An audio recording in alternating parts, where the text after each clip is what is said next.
Bonjour everyone. I hope everybody's doing good today. I'm going to start off by telling you a small story. So back in 9th grade, I had to take a foreign language class and I chose French to be that class. Now initially I wasn't interested in learning the language or its culture. I was simply just in the class to do the assignments, get the letter grade and move on. Little did I know that not only would I learn about the dialect of French, but I would also be pulled closer to the heart of the nation by learning about their nation's signature dish, the crepe. Now, what is the crepe? Well, ever had pancakes before? Well, crepes are just thinner, smaller versions of pancakes. They're usually made of wheat, flour, and other ingredients. And the word itself, crepe, is Latin for curled. And you will see how that's applied to the actual crepe later on. This dish is consumed worldwide from nations spanning from Spain, Mexico, Serbia, and even our own United States. There are many things that entail making a crepe, but there are three main things that people should take into account. One is sanitation. You always want to make sure they're clean and everything's sanitary and ready to go.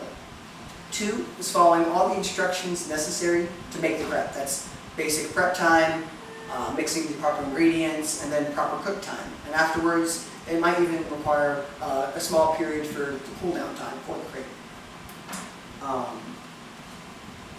And to finish it off, you finish the batter. You can add different things to the crepe to make it your own. And by following these three main steps, by setting up your workstation, gathering your materials, making sure everything's clean and ready to go, not only are you able to enjoy the flavorful sensations of crepes, but also have a smooth cooking process. So to start off, you want to gather up all your materials. So as you can see, I have a bunch of materials laid out in front of me. On this side, I have all the ingredients that are going to be inside the crepe. Not all of them, but most of them. And on here, on this side, is all the tools I'll be using to make the crepe. And just so I can narrow it down for you, you'll need all-purpose flour. It can be any flour. It doesn't have to be a specific name brand. You'll need eggs. This is just your grade A basic 12-pack dozen eggs. You'll need a cup of milk. I think this is reduced fat milk, 2% milk. Again, it doesn't matter. It's your preference. We also have water, which I'll be filling up later on from the sink. And we've got salt. Now these add-ons we'll discuss later on in the speech. Now the amount of each ingredient that we'll be adding to the recipe will vary. For the one we're doing today, it makes about 4 serving sizes, which is about 8 crepes. But let's say you can't come from a family of 15 like I do. Then you'll have to double or maybe even triple the recipe. So whatever the listed ingredients are, just make sure to multiply that by 2. Okay, so to start off, we're going to need a bowl. I've chosen our mixer bowl because this is the easiest thing. A lot of people choose to hand mix it with like a whisk, but I think it's easier with the mixer. It just makes the process simpler. I want to start off with the flour. For this, you're going to take a cup of, or just 1 cup measuring cup, and you're going to do 1 scoop. Now again, if you were doubling this recipe, you would do 2 scoops, but we're only singling it. So we're going to do the cup of flour. And then we've got our eggs. We're going to do 2 eggs, and if you were doubling it, we do 4. I usually crack it on the edge. That's when it comes out. Got the first egg. And our second egg. And once you have those, you can move your bowl to the mixer, because from here, we're going to turn this on to a medium speed. That way we can keep mixing, and that better helps us mix all the ingredients together. So I'm going to put this down, this side over here, a lever to lock the mixer so it doesn't go flailing about. And then I usually turn it on the first setting, but for this demonstration, I'm going to put it on the setting 2. Now what you're going to need is half a cup of water and half a cup of milk. So I've chosen this measuring cup for the milk. Fill it up to the half mark. And sometimes eyeballing helps, but the exact measurements don't have to be followed. So half cup more or less. It's a bit over, but that's okay. And then we're gonna get our half cup of water. You can have this prepped beforehand or do it while you're cooking. It doesn't matter. And it doesn't have to be a specific temperature, cold, hot. There's no difference really. And once we have that, we're gonna go ahead and get the butter because butter is included in the recipe. Now the butter I use is the unsalted sweet cream butter. Usually it's just whatever butter I have in the fridge. But the reason being for this butter is these butters have actually measuring tables on their wrapping, and it just helps me as I go. It makes it easier, I guess, for the chef or the person cooking the dish. And today we'll be using 2 tablespoons, so that's at that mark. I'm just going to take a serrated knife or any kitchen appliance to spread the butter. And you'll need another little measuring cup glass. I use glass because plastic's not the best for microwaves. You're just going to unwrap it, pop it in there, go this way. And for the butter, you can put it in your microwave. It'll only take about a minute to completely melt it. You don't want to soften it because if you don't melt the butter completely, soften it will leave chunky parts in the batter. And when you're making the crepe, you want the crepe as flat as possible. And having thick butter in there leaves like little bumps along the pancake or the crepe, and that's not what we want. So I'm going to let that go. I can go ahead and add the water and the milk. You can do this one at a time or at the same time. I like to cross the strain, as it's called, and just get it well mixed about halfway. Let it mix some. And do another half. And just leave that going. And then you're going to take a 1/4 tablespoon measuring little scooper thing. And for this recipe, it calls for salt. And again, it doesn't matter which brand it is. And for this demonstration, we have the Morton Idaho salt.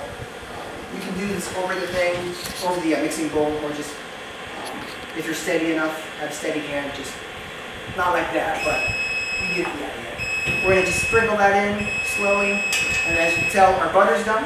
So we're gonna step aside real quick. And our butter melted perfect. It's now nice and melted, and it'll go into the mixture quite perfect. So you're just gonna pour that as well. Make sure you get it all in there. Makes it taste better. And afterwards, you can leave it mixing for a bit. At this point, you don't really need to because you get it earlier, but you can always turn it up a little higher. That way to make sure it's all mixed. And turn it off. And unlock the mixer. Lift this up. Now some chunks will fall off. That's no problem. Just unscrew it. And I usually keep the plate in hand so the remaining parts drizzle on something instead of the counter. You could put paper towels, or you could do maybe and just make more dishes for you to clean up afterwards.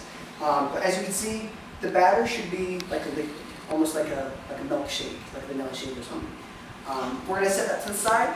So since we have our batter, the next step in the process is making sure your pan or your griddle is ready for cooking. Now you're going to take a lighter. For this instance, I'm using a pan instead of a griddle. Some people like using griddles because it's simpler, easier, and quicker. I like using the pan because I can just turn the batter to get the even round shape I want, but we'll demonstrate this it. So I'm going to light the stove. And I'm going to put it on low at first. Using a high burner does heat up the pan quite quickly. So I can just turn up the heat later on.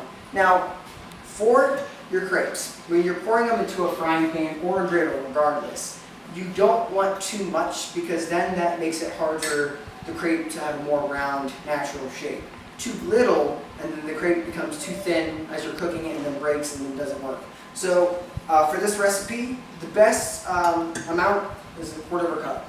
That should give it a nice medium thickness and like width and just better all around. Now, it's on low heat. I'm going to keep it like that for right now. I'm going to let it drizzle for a bit. And a mistake I've made in the past with making crepes, I used to turn the pan when pouring, but if I pour it in the center, if you can hear that sizzling a bit, and leave it like that for a quick minute or two, that's fine. Then I'm going to take my, I apologize, my cheese spreader, or just a small tool. I use thin tools like this because they're nicely thinned out. And it allows me to get the edges of the crepe. We have it cooking in here. I'm going to turn it up to medium heat. And the edges cook faster than the center because I think when you pour the batter, most of the batter is in the center. So you want to just jab at it lightly so as to not to break the crepe. But if you jab along the edges, then you get a nice feel for where the crepe is. And then this is goes back to its name in Latin, meaning curled.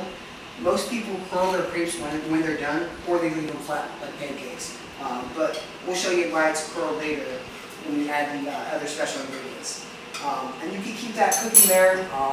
I keep a spatula in hand, so it makes it easier to just pick the crepe up, and then flip it over, and let it sizzle, and let that do its thing. When all is said and done, your crepes should look something like this. Now these are a bit brown on the brown side, but it's kind of hard to get the exact technique down because they should be a bit lighter than this, but our family likes them a bit brown. And the last step is adding your own personal touches. Now with these crepes, this is why I have these ingredients out. We have Jeff peanut butter, Mrs. Richardson's hot fudge, we have whipped cream, and powdered sugar. Now you're wondering why do we add these ingredients? Well, these actually add a bit more flavor to the crepes.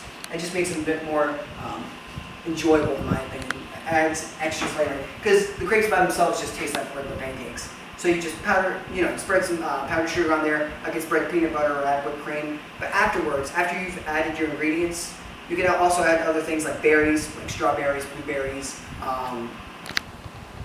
just whatever. Just experiment with it. Afterwards, you're going to curl it up and almost eat it like a taco. But that's why it's called crepe or the curled pancake. After that, that's pretty much it. There are many ways, as I said, to experiment with this recipe and just to have fun with it. When making crepes, just remember to be sanitary. Have all your materials ready, that way it makes it easier to meet the deadlines or restrictions. We didn't have too many deadlines, and it doesn't take too long. Max prep time is 30 minutes, cook time is maybe less, a minute or two.